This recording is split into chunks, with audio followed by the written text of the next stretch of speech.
You are now watching KG Channel. Hello and welcome back. Ito na po ang mga maiinit na balita. Mr. Dominic Roque has broken his silence. Sa wakas ay pinabulaanan na ni Dominic ang mga speculations na kumakalat sa social media about sa hiwalayan nila ni Miss Bea Alonzo.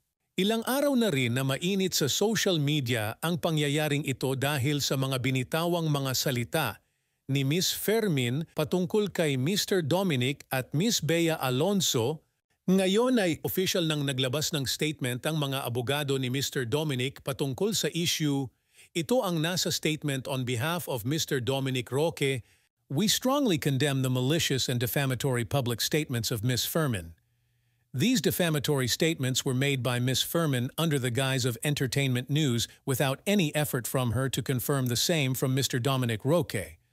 Panimula lamang iyan ng official statement sa kasong isinampa ni Mr. Dominic Roque laban kay Miss Fermin. Kung maalala sa vlog ni Miss Fermin, sinabi doon na pinaimbestigahan ni Miss Bea Alonzo si Mr. Dominic at mayroon nalaman si Miss Bea about Mr. Dominic na hindi pagmamay-ari ni Mr. Dominic ang kondong kanyang tinitirhan.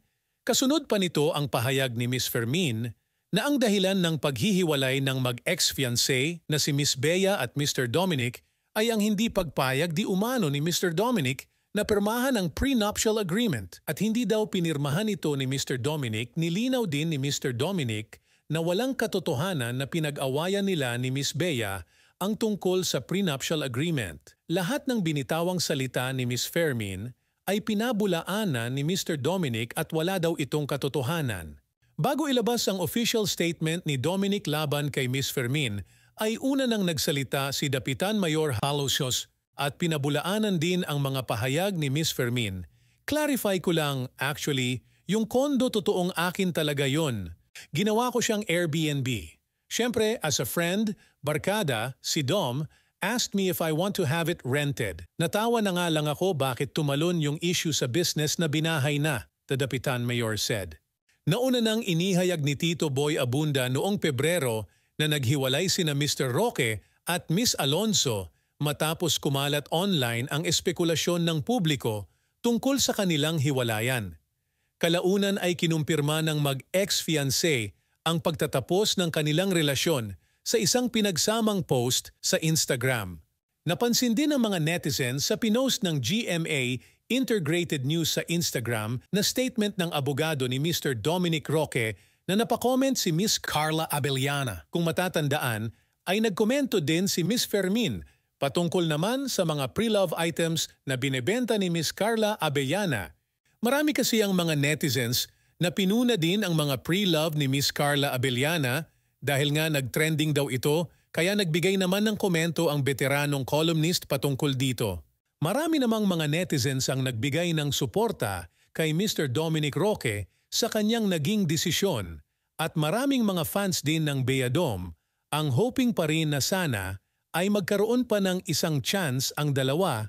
Sana daw ay makapag-usap sila ng mabuti at mabigyan ng sapat na panahon ang isa't isa para maghilom para pag dumating daw ng tamang panahon.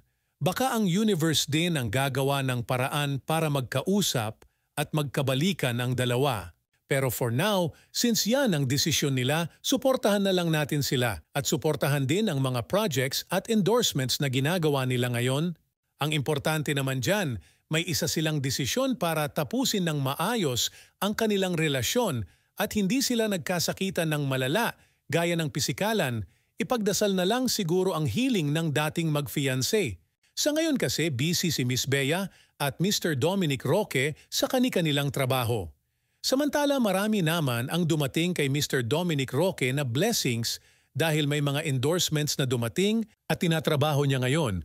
Kaya instead na magsiraan siguro mas okay na yung suportahan pa rin nila ang isa't isa bilang may pinagsamahan din naman sila at sana suportahan pa rin sila ng mga fans ng Beadom individually. Ano po ang masasabi nyo sa talakayang ito? Kung mayroon kayong payo, opinyon, saloobin, o kuro-kuro, please leave a comment. At kung nagustuhan nyo naman ang video na ito, give me a thumbs up. hit the notification bell para updated kayo sa mga bagong videos and don't forget to subscribe. Salamat po.